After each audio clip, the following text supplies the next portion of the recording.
ఆలోచన అనుగుణంగానే మరి వాళ్ళ ఆదేశాల ప్రకారం ఈ రోజున మన గౌరవ ఇన్ఛార్జ్ మంత్రి గారి ఆధ్వర్యంలో ఈ మీటింగ్ ఏర్పాటు చేయడం జరిగింది. సో అధికారులు కూడా వారికి ఉన్నటువంటి ఇబ్బందులు కూడా మా దృష్టికి తీసుకొచ్చారు.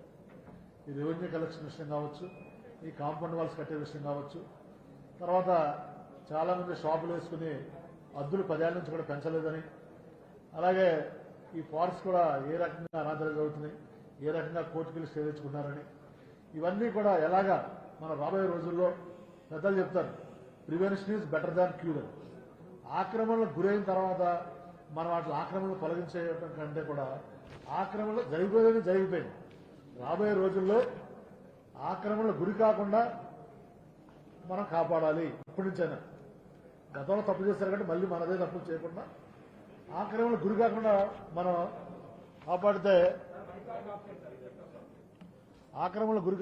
కాపాడితే ఈ రాబోయే తరాలకి ఒక మంచి నగరాన్ని మనం అందించగలుగుతాం. ఎందుకంటే ఒక పక్కన సంస్కృతి సాంప్రదాయాల పరంగా చూసినా, అభివృద్ధి పరంగా చూసినా, పారిశ్రామిక పరంగా చూసినా, టూరిజం పరంగా చూసినా అన్ని రకాల కూడా one of the best city in the country, not only in the state. కాబట్టి మరి అధికారులు కానీ ముఖ్యంగా కమిషనర్ గారు చాలా డీటెయిల్డ్ పవర్ పాయింట్ ప్రజెంటేషన్ ఇవ్వటం, మంచి అవగాహనతోటి ఒక చాలా మాకందరికీ సంతృప్తిపరమైనటువంటి వాళ్ళ సమాధానాలు అధికారులు ఇవ్వటం ఈరోజు చాలా సంతోషం కలిగించింది. తప్పనిసరిగా ఈ రోజున ఏవైతే మనం అనుకున్నామో ఈ ప్లాన్స్ అన్ని కూడా టైం బౌండ్ పెట్టుకుని చేయమని గౌరవ ఇన్ఛార్జ్ మంత్రి గారు విజయసాయి గారు కూడా చెప్పారు. ఆ మిగిలిన విషయాలు డీటెయిల్ గా కొన్ని ఆక్రమణ గురించి విజయసాయి గారు, తర్వాత ఈ ప్రాజెక్ట్స్ మన వరల్డ్ బ్యాంక్ లో కానీ మన జీవీఎంసీ చేసే ప్రాజెక్ట్స్ గురించి కూడా మన ఇన్ఛార్జ్ మంత్రి గారు వారు సెలవిస్తారు. కాబట్టి అందరం కూడా కలిసి దీన్ని ఏ రకంగా అభివృద్ధి చేయాలి. రెండోది అన్నిటికంటే ఇంపార్టెంట్ ఒక సమావేశం దృష్టికి వచ్చింది ఏంటంటే, ఎన్నాళ్ళంటే కౌన్సిల్ లేదు. ఇప్పుడు మా ప్రభుత్వం వచ్చిన తర్వాత కౌన్సిల్ కూడా వచ్చింది కాబట్టి ఈ అధికారులతో పాటు స్థానిక సంస్థల ప్రతినిధులు కూడా భాగస్వాములు చేసుకుని ఈ సిటీని, ఈ విశాఖ మనది, మనందరిది కాబట్టి దీన్ని అభివృద్ధి చేసుకోవడం కూడా మరి సమావేశం అభిప్రాయపడింది. మళ్ళీ ఒక నెల రోజుల్లో ఇలాంటి వన్స్ అనే మంత్ కానీ ఇలా 2 months కంపల్సరీ ఈ సమావేశం ఏర్పాటు చేసి, అంటే ఇక్కడ మేమేమో కౌన్సిల్ చేసే పనులను చేయము. ఈ సమావేశం ఓన్లీ పాలసీ డెసిషన్స్ తీసుకుని కౌన్సిల్ ఎలా వర్క్ చేయాలి, అధికారులు ఎలా వర్క్ చేయాలి అనేది ఒక డైరెక్షన్ ఇవ్వడం జరుగుతుంది. అంతేగాని కౌన్సిల్ ఓవర్ రూల్ చేయడమో లేదా కౌన్సిల్ చేసే పనులు మేము చేయము. కాబట్టి దీనికి ఒక పాలసీ డెసిషన్ తీసుకుని ఇక్కడ జిల్లా స్థాయిలో ఏం చేయగలం, ఇక్కడ చేయలేని గౌరవ ముఖ్యమంత్రి గారి దృష్టికి తీసుకెళ్లి, లేదా సంబంధిత శాఖ మంత్రి గారి దృష్టికి తీసుకెళ్లి, సంబంధిత అధికారులు అమరావతి దృష్టికి తీసుకెళ్లి అక్కడ కూడా చేయాలని పెద్దలు విజయసాయి గారు, నేను ఇన్ఛార్జ్ మినిస్టర్ గారు కూడా ఆలోచన జరిగింది.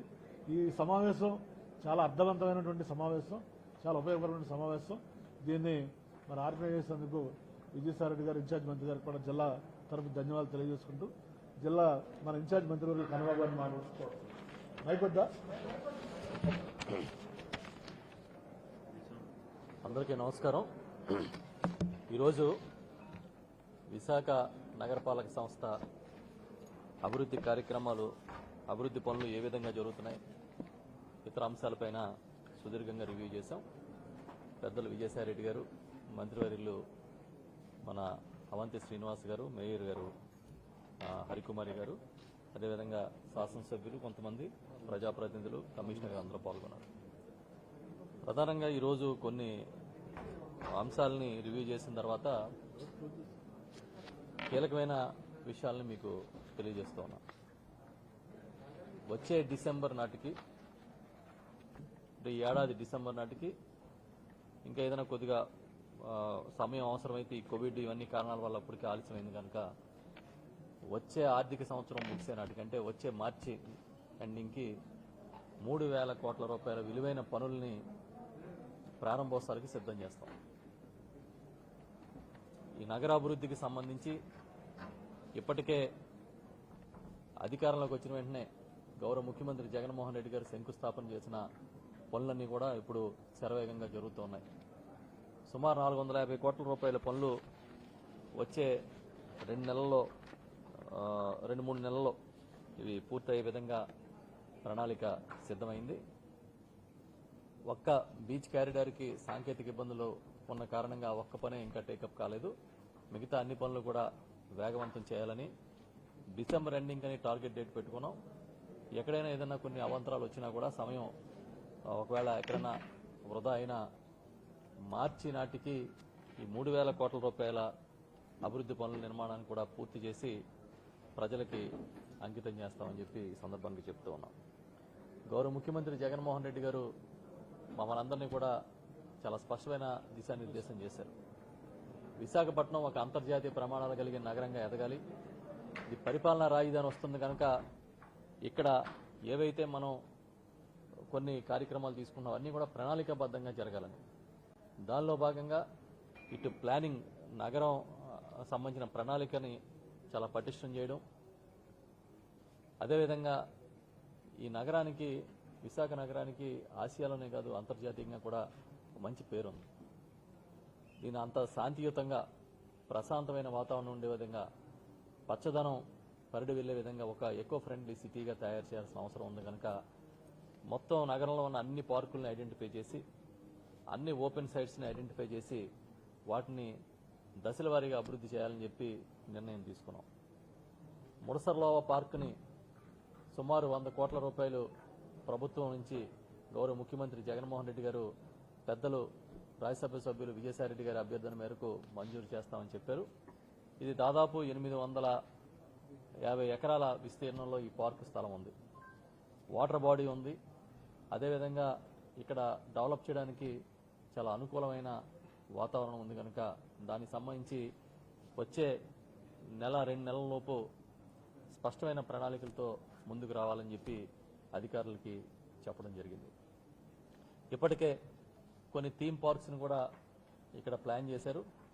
బటర్ఫ్లై పార్క్ కానివ్వండి, అదేవిధంగా ఫ్రీడమ్ ఫైటర్స్ థీమ్ పార్క్ కానివ్వండి, ఈ విధంగా కొన్ని థీమ్ పార్క్స్ని కూడా సిద్ధం చేశారు. వచ్చే ఏడాది కాలంలోపు అంటే ఇప్పటి నుంచి ప్రారంభించి వచ్చే ఏడాదిలోపు ఈ థీమ్ పార్క్స్ అన్ని కూడా సిద్ధం కావాలని చెప్పి నిర్ణయం తీసుకున్నాం. అమృత్కు సంబంధించిన ఈ డ్రింకింగ్ వాటర్ ప్రాజెక్టు కూడా త్వరితగతిన పూర్తి చేయాలి. ఈ ఏడాది డిసెంబర్ నాటికి పూర్తిగా దానికి సంబంధించి కూడా వాటర్ ట్యాప్ కనెక్షన్స్ ఇవ్వడం దగ్గర నుంచి మొత్తం అన్ని కూడా పూర్తి కావాలనేది కూడా ఒక లక్ష్యంగా పెట్టుకోవడం జరిగింది. దీంతో పాటు వార్డుల వారీ ప్రణాళికలు చేయిస్తాం, అభివృద్ధిని సమగ్రంగా చేస్తామని మొన్న స్థానిక ఎన్నికల్లో పెద్దలు విజయసాయిరెడ్డి గారు ఆ రోజు చెప్పడం జరిగింది. ఆ ప్రకారం ఇప్పటికే 98 వార్డులకి అభివృద్ధి ప్రణాళికలు సిద్ధమైనవి. ఒక మొదటి దశ వెట్టింగ్ కూడా పూర్తయింది. పూర్తి స్థాయిలో ఇంకా మైన్యూట్ డీటెయిల్స్ అని కూడా వర్కౌట్ చేసి వార్డుల్ని సమగ్రంగా అభివృద్ధి చేయడానికి ఏ విధమైన చర్యలు తీసుకోవాలి, నిధులు ఏ విధంగా సమకూర్చుకోవాలనేది కూడా ఈరోజు చర్చించాం. అంటే నెక్స్ట్ లెవెల్కి వచ్చేటప్పటికి ఇంకా సూక్ష్మ స్థాయిలో ఈ నివేదికలు అనేవి తయారవుతాయి. దీంతోపాటు ఈ ఓపెన్ స్పేసెస్ చాలా ఉన్నాయి. విశాఖపట్నం అంటే మీకు తెలుసు, చాలా విలువైన భూములు ఉన్న నగరం ఇది. ఎవరైనా ఇక్కడ కొంచెం స్థలం కనబడితేనే ఎవరైనా ఆక్యుపై చేస్తారని భయపడే రోజులు వచ్చినాయి. ఈ తరుణంలో ఓపెన్ స్పేస్ని ఎట్లా ప్రొటెక్ట్ చేయాలనేది కూడా పెద్ద ఎత్తున చర్చించాం. ఇంచుమించు 1100 ఓపెన్ స్పేసెస్ ఉన్నాయని ఐడెంటిఫై చేశారు. ఇప్పటికే చాలా వరకు ప్రొటెక్ట్ అయినాయి. మిగతా వాటికి కూడా ఈ కాంపౌండ్ వాల్స్ నిర్మాణం చేయాలా, ఫెన్సింగ్ చేయాలా, ఏం చేయాలి దాని మీద ఒక లక్ష్యాన్ని పెట్టుకుని ప్లాన్ తయారు చేయమని చెప్పి అధికారులకి సూచించడం జరిగింది. ఇదే కాకుండా వాటర్ బాడీస్ చెరువులు ఉన్నాయి చాలా వరకు. ఈ చెరువులను కూడా బ్యూటిఫికేషన్లో భాగంగా తయారు చేయడం, ఎక్కడ ఆక్రమణ జరగకుండా నిరోధించడం, ఈ చెరువుల్లో అవుట్లెట్ ఇన్లెట్ కరెక్ట్గా ఉండే విధంగా రేపు ఎప్పుడైనా వర్షాలు అవి వచ్చినప్పుడు కూడా సమస్య లేకుండా తయారు చేయాలని చెప్పి అధికారులకి ఈరోజు చెప్పాం. దీంతోపాటు రెవెన్యూ లీకేజెస్ అనేవి ఉన్నట్టుగా గుర్తించాం. ఎందుకంటే ఆదాయ వనరులను సమకూర్చుకోవడం చాలా అవసరం. మనకి న్యాయపరంగా చట్టపరంగా వసూలు చేయాల్సినవి కూడా వసూలు చేయలేని పరిస్థితి. ఉదాహరణకి 10-15 సంవత్సరాల క్రితం నిర్ణయించిన అద్దెలతోనే ఇప్పటికీ షాపులు నడుస్తున్నాయి. పోనీ ఏమైనా నిజంగా వాళ్ళే నడుపుకుంటున్నారా అంటే వాళ్ళు మళ్ళీ సబ్లీజులకు ఇచ్చిన పరిస్థితి కనబడుతుంది. కాబట్టి ఇదంతా కూడా రివ్యూ చేయాలని కూడా ఈరోజు ఒక టార్గెట్గా పెట్టుకున్నాం. దాంతోపాటు గౌరవ ముఖ్యమంత్రి జగన్మోహన్ రెడ్డి గారి ఆదేశాల మేరకు విజయసాయిరెడ్డి గారు ఇంత ముందునే ఒక సూచన చేశారు. ప్రతి జోన్లో ఒక కన్వెన్షన్ సెంటర్ ఉండాలని. అది పెద్ద కళ్యాణ మండపం లాగా కన్వెన్షన్ సెంటర్గా ఉపయోగపడే విధంగా ప్రజలందరికీ కూడా అక్కడ ఆ ఫంక్షన్స్ కానీ లేదంటే ఇతర సమావేశాలు నిర్వహించుకోవడానికి అవసరమైన అన్ని వసతులతో అత్యాధునికమైన కన్వెన్షన్ సెంటర్స్ జోన్కి ఒకటి చొప్పున నిర్మాణం చేయాలని చెప్పి ప్రణాళికలు సిద్ధం చేస్తా ఉన్నాం. దాదాపుగా డిజైన్స్తో సహా సిద్ధం చేశారు. కమిషనర్ గారు కూడా ఇప్పుడు అవన్నీ కూడా ఎక్స్ప్లెయిన్ చేశారు. వీటిని ఏ విధంగా నిర్మాణం చేయాలి, కనీసం ఎకరం నుంచి 2 ఎకరాల స్థలం ఉండాలనే దాని మీద ఇప్పుడు ఒక నిర్ణయం తీసుకున్నాం. స్థలాలు కూడా ఐడెంటిఫై చేయబోతా ఉన్నారు. ఇదే కాకుండా ఇది విశాఖపట్నం అంటే పచ్చదనానికి పేరు. ఓ పక్క బ్లూ సీ సముద్రం అందాలు, మరోవైపు కొండలు ఇవన్నీ ఉన్న సందర్భంగా ఈ పచ్చదనాన్ని ఇంకా పెంపొందించాలనే ఉద్దేశంతో గ్రీన్ విశాఖని టేకప్ చేస్తా ఉన్నాం. జగనన్న పచ్చతోరణం ఈరోజు రాష్ట్ర వ్యాప్తంగా పెద్ద మూమెంట్ లాగా తీసుకుంటున్న పరిస్థితుల్లో దానిలో భాగంగా గ్రీన్ విశాఖ తీసుకుని పెద్ద ఎత్తున ప్లాంటేషన్ చేయాలి. దీన్ని ఇటు పార్కుల్లోని ఓపెన్ స్పేసులే కాకుండా ఇండస్ట్రియల్ ఏరియాస్లో ఇప్పటికే లాస్ట్ ఇయర్ కూడా సుమారు ఒక 2 లక్షల మొక్కలు నాటడం జరిగింది. కమిషనర్ గారు దానికోసం ఒక మైక్రో లెవెల్ ప్లాన్ కూడా సిద్ధం చేశారు. ఈసారి కేవలం ఇండస్ట్రియల్ ఏరియాస్లోనే కాకుండా రెసిడెన్షియల్ ఏరియాస్లో కూడా పెద్ద ఎత్తున ఈ గ్రీనరీని పెంచే కార్యక్రమం తీసుకోవాలని నిర్ణయం తీసుకున్నాం. దాంతోపాటు ఇంతకుముందు లాస్ట్ ఇయర్ ప్రగతి భారత్ ఫౌండేషన్ తరఫున సీడ్ బాల్స్ని బయట వెదజల్లి మొత్తం ఆ కొండలపైన చుట్టూ ఉన్న ప్రాంతాల్లో ఈ ఎక్కువ గ్రీనరీ వచ్చే విధంగా చూశారు. ఈ సంవత్సరం కూడా తీసుకుంటామని పెద్దలు విజయసాయిరెడ్డి గారు ఆ ప్లాన్ని ఇంకా కొంచెం లాస్ట్ ఇయర్ కన్నా పెద్ద ప్లాన్ తీసుకుంటామని కూడా చెప్పారు. ఈ పచ్చదనం పెంపొందించడంతో పాటు బ్యూటిఫికేషన్, ఈ ఒక సుందరమైన నగరంగా దీన్ని తీర్చిదిద్దాలి కాబట్టి ఆ ప్లాంటేషన్ అంతా కూడా చక్కటి పూలు లేదంటే అందమైన మొక్కలతో ఉండే విధంగా చూడాలని కూడా అనుకున్నాం. ఇదే కాకుండా కొన్ని ఫ్లైఓవర్స్ను కూడా టేకప్ చేయాలని పర్టికులర్గా ఈ సత్యం జంక్షన్ తదితర కొన్ని జంక్షన్స్ని ఐడెంటిఫై చేశారు. గాజువాక సెంటర్ని కానీ ఇవన్నీ ఐడెంటిఫై చేశారు. దానికి సంబంధించి ప్రణాళికలు సిద్ధం చేయాలని చెప్పి ఇప్పుడే నిర్ణయం తీసుకున్నాం. అవి కూడా త్వరితగతిన డిపిఆర్స్ వరకు సిద్ధం చేస్తారు. వీటితో పాటు బీఆర్టీఎస్ రోడ్లో ఒక 2 చోట్ల బాటిల్ నెక్స్ ఉండిపోయినాయి. వాటిని ఏ విధంగా టేకప్ చేయాలనేది కమిషనర్ గారికి పూర్తి స్థాయిలో బాధ్యతలు అప్పగించడం జరిగింది. ఈ అడవివరం ప్రాంతంలో, తర్వాత పెందుర్తి నియోజకవర్గ పరిధిలోనూ, అదేవిధంగా మన మంత్రివర్యులు భీమిలి నియోజకవర్గ ప్రాంతంలో కూడా ఇవి ఉన్నాయి. ఇదే కాకుండా గౌరవ పార్లమెంట్ సభ్యులు ఎంవీవీ సత్యనారాయణ గారు కానివ్వండి, అదేవిధంగా మన డాక్టర్ సత్యవతి గారు కానివ్వండి, కొన్ని సూచనలు చేశారు. ఇటు అనకాపల్లిలో ఒక మేజర్ ప్రాబ్లం ఉంది. ఇరిగేషన్ కెనాల్స్, సిఏజ్ కెనాల్స్కి సంబంధించిన ఈ ప్రాబ్లంని ఇమీడియట్గా టేకప్ చేయమన్నారు. కమిషనర్ గారు ఇప్పటికే దాన్ని అడ్రస్ చేశాము, త్వరితగతిన నిర్మాణ పనులు ప్రారంభిస్తామని చెప్పి చెప్పడం జరిగింది. ఇదే పద్ధతిలో ఇంకా మన మేయర్ గారు కూడా కొన్ని విషయాలను లేవనెత్తారు. శానిటేషన్కి సంబంధించి పర్టికులర్గా శానిటేషన్ సిబ్బందిని కేటాయింపులు చేసే విషయంలో ఇది ఏ విధంగా ఉండాలనేది డిస్కస్ చేసినప్పుడు ఇప్పటికే సచివాలయం, గ్రామ వార్డు సచివాలయాలకి అనుసంధానం చేస్తూ కమిషనర్ గారు కేటాయింపులు చేశారు. ఇప్పుడు పెరుగుతున్న పాపులేషన్కి అనుగుణంగా ఇంకా కొంతమంది శానిటరీ సిబ్బందిని పెంచుకోవాల్సిన అవసరం ఉందని కూడా ఈ సమావేశంలో అభిప్రాయం వచ్చింది. దానికి సంబంధించి ప్రభుత్వానికి లెటర్ రాసి దానికి సంబంధించి ఏ విధంగా ముందుకెళ్లాలనేది నిర్ణయం తీసుకుంటారు. ఏలేరు నుంచి తాగునీటి ప్రాజెక్టు సంబంధించి ఇప్పటికే ఒక స్థాయిలో ప్రణాళికలు సిద్ధమైనవి. పోలవరం నుంచి కానీ ఏలేరు నుంచి కానీ ఏ విధంగా తాగునీటిని ఇక్కడికి తీసుకురావాలని దాని మీద ప్రణాళికలు సిద్ధం చేసిన తర్వాత గౌరవ ముఖ్యమంత్రి జగన్మోహన్ రెడ్డి గారి దృష్టికి తీసుకెళ్లి వాటిని త్వరితగతిన ఆయన మంజూరు చేయడానికి సిద్ధంగా ఉన్నారు కనుక వేగంగా ముందుకు తీసుకెళ్లే ఉద్దేశంతో పనిచేస్తా ఉన్నాం. భీమిలి వద్ద సముద్రం కోతకి ఆ గ్రామం, ఆ ప్రాంతం గురవుతోంది. సముద్రం ఆటుపోట్లకి నీరు ముందుకు వస్తుందనేది గౌరవ మంత్రివర్యులు మన అవంతి శ్రీనివాస్ గారు చెప్పారు. వాటిని ఆ షోర్ ప్రొటెక్షన్ యాక్టివిటీ, ఈ ఓషనోగ్రఫీ సంబంధించిన మన దగ్గర సంస్థ ఉంది, ఆ రీసెర్చ్ దాంతో చేయించి రిటైనింగ్ వాల్ చేయాలా లేదా ఇతరత్ర ఏ విధమైన ప్రొటెక్షన్ చేయాలని దాని మీద కూడా శ్రద్ధ వహించాలని చెప్పి అధికారులని దానికి సంబంధించి ఒక ప్రణాళికను సిద్ధం చేయాలని కూడా చెప్పడం జరిగింది. అదేవిధంగా ఇక్కడ హెరిటేజ్ బిల్డింగ్స్ 2 బిల్డింగ్స్ని ఇప్పుడు ఆధునీకరించారు. కమిషనర్ గారు మాకు అవన్నీ కూడా చూపించారు. టౌన్ హాల్ ఒకటి, అదేవిధంగా ఓల్డ్ మున్సిపల్ ఆఫీస్, ఈ రెండింటిని కూడా మ్యూజియంస్గా మార్పు చేయాలని పెద్దలు విజయసాయిరెడ్డి గారు ఈరోజు ప్రతిపాదించారు. దాన్ని కూడా ఈ సమావేశంలో త్వరలోనే మ్యూజియంస్ ఏర్పాటు చేయాలనేది నిర్ణయం తీసుకున్నాం. పర్టికులర్గా ఉత్తరాంధ్ర సంస్కృతిని ప్రతిబింబించే మ్యూజియం ఒకటి సిద్ధం చేయడానికి ఏర్పాట్లు చేస్తూ ఉన్నాం. ఇంకా చాలా విషయాలు డిస్కస్ చేసాం. మీకు తెలుసు, సుదీర్ఘంగా సమావేశం జరిగింది. మీరు ఏదైనా ప్రశ్నలు అడిగితే సార్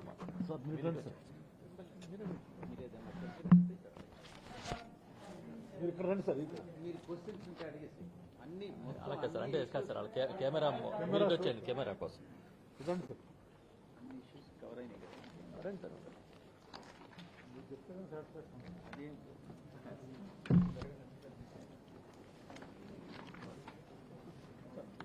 అన్ని ఇష్యూస్ మొత్తం గౌరవ ఇన్ఛార్జి మంత్రివర్యులు కవర్ చేశారు. అన్ని అంశాలని మీకు వివరించడం జరిగింది. ఇప్పుడు మీకు దాని మీద ఏదైనా సందేహాలు ఉన్నట్లయితే మీరు ప్రశ్నలు అడగండి, వాటిని మీ ప్రశ్న జవాబులు చెప్పడం జరుగుతుంది. అడగండి ఏదైనా ఉంటే. ఇప్పుడు జీవీఎంసీలో 2007 నుంచి కూడా రెసిడెన్షియల్ ట్యాక్స్ పెంచలేదు కదా, ఇప్పుడు 0.15 నుంచి 0.50 వరకు పెంచుతున్నాం కదా, ఇది ఏమాత్రం ప్రభావం ఉంటుంది? గతంలో రెంట్ని బేస్ చేసుకొని ట్యాక్సెస్ ఇంపోజ్ చేయడం జరుగుతూ ఉండింది. ఇప్పుడు వాల్యూ బేస్డ్ ట్యాక్స్ సిస్టమ్ని దేశవ్యాప్తంగా, మన ఒక్క రాష్ట్రానికే కాదు దేశవ్యాప్తంగా ఇది అమలు చేయాలన్నటువంటి నిర్ణయాన్ని ప్రభుత్వం తీసుకున్నది. కాబట్టి అది మన రాష్ట్ర ప్రభుత్వం కూడా ఈరోజు అనుసరిస్తూ ఉంది.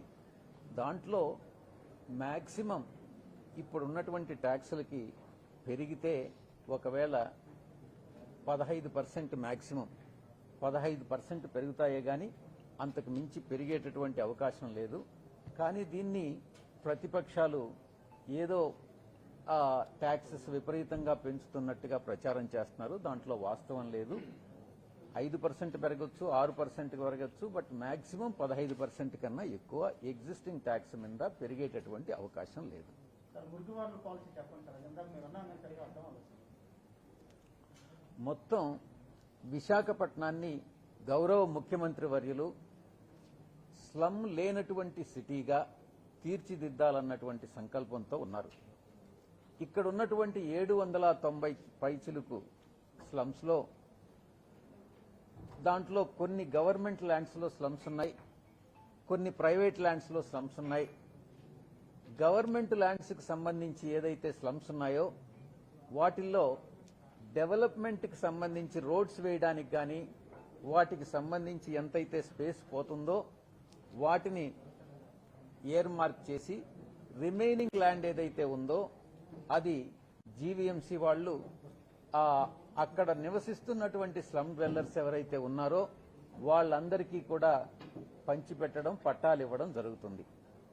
ఇక రెండవది ప్రైవేట్ ల్యాండ్స్. ప్రైవేట్ ల్యాండ్స్లో ఎక్కడైతే స్లమ్స్ ఉన్నాయో ఆ స్లమ్స్ని ఎవ్వరూ కూడా ఎవిక్ట్ చేసేటటువంటి పరిస్థితి అయితే ఉండదు. ఏ ప్రభుత్వం కూడా ఎవిక్ట్ చేయగలిగినటువంటి పరిస్థితి అయితే ఉండదు. కాబట్టి ఆ స్లమ్స్ ఆ ప్రైవేట్ వ్యక్తికి ఆ స్లమ్స్ లో ఏ భూమిలో అయితే ఈ స్లమ్స్ ఉన్నాయో ఆ వాల్యూ 0 అవుతుంది. కాబట్టి వారికి జీవీఎంసీ వారు 1:1 లెక్కన టీడీఆర్స్ ఇచ్చి ఆ భూమిని జీవీఎంసీ తీసుకొని అక్కడ ఉన్నటువంటి స్లమ్ డ్వెల్లర్స్కి పట్టాలు ఇవ్వడం జరుగుతుంది.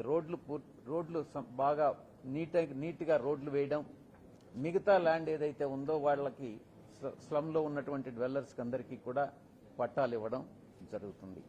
ఇవి మాత్రమే కాకుండా గతంలో ఇందిరమ్మ ఇల్లు మనం కట్టించినాము, వైఎస్ఆర్ గారి టైంలో కట్టించాము.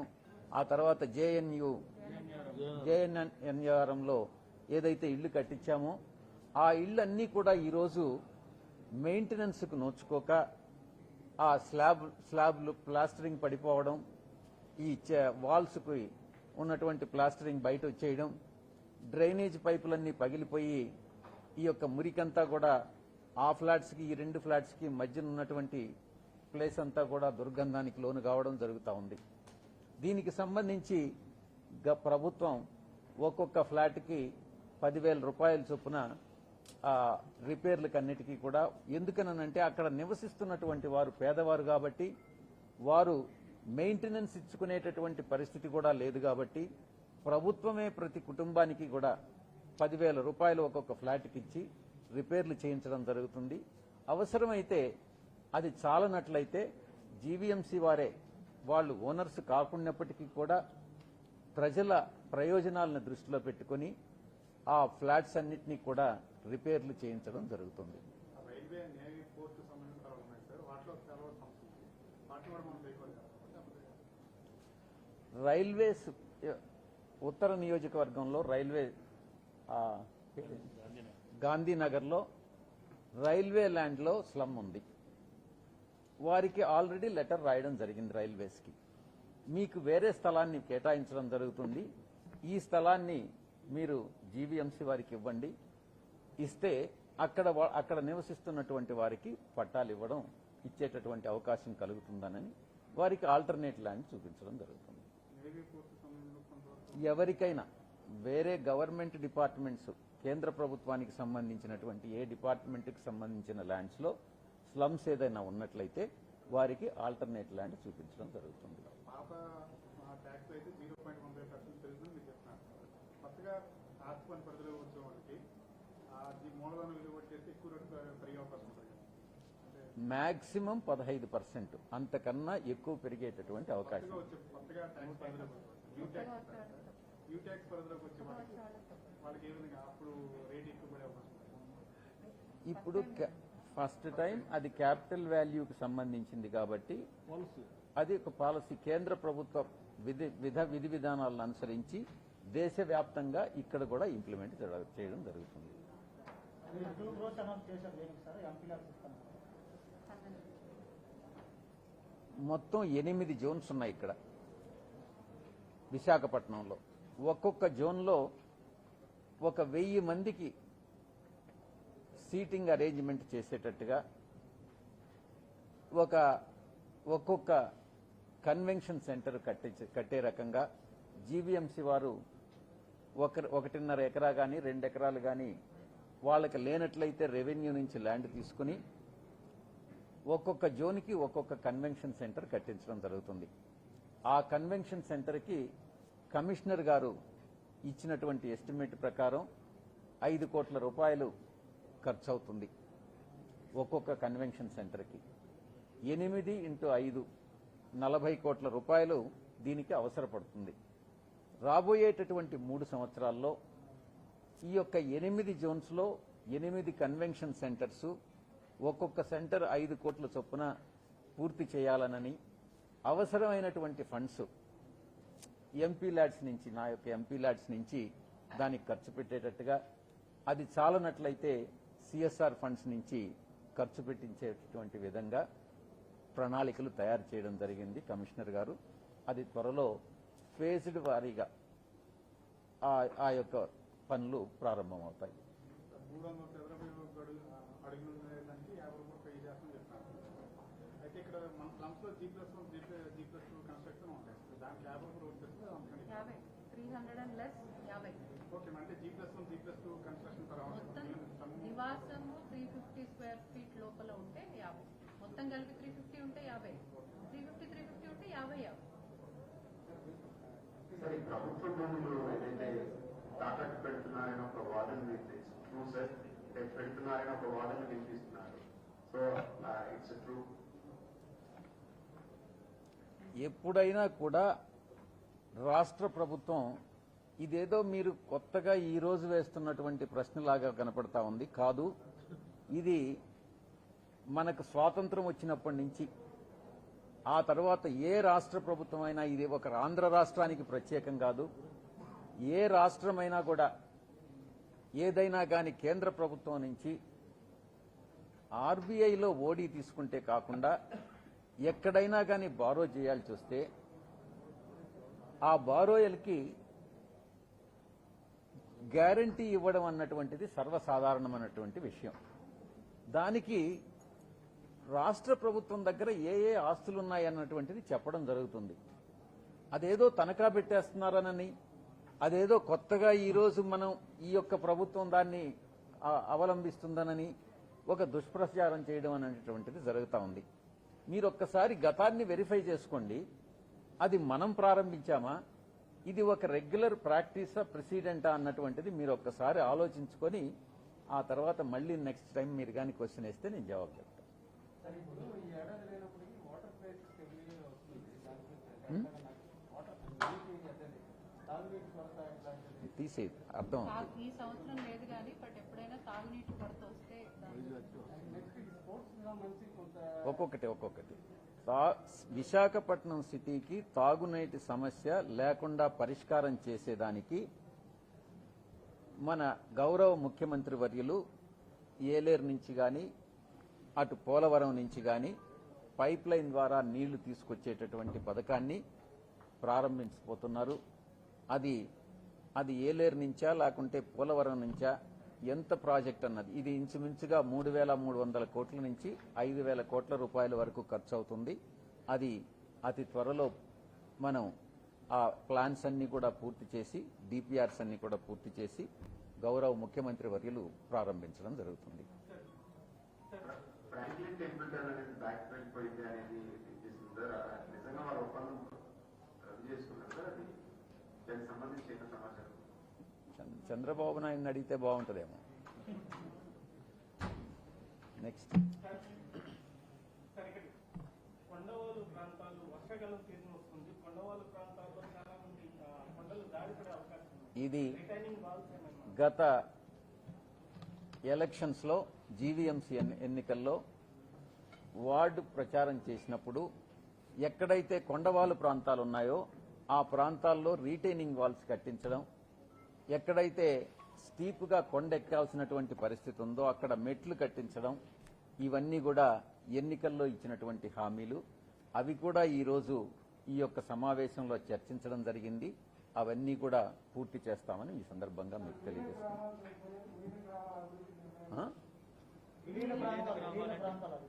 చెప్తున్నాను మొదలువాడ మీకు 3 మాస్కులు వేసుకునేటప్పటికి ఏం అర్థం కావట్లేదు. Ward development plans includes them.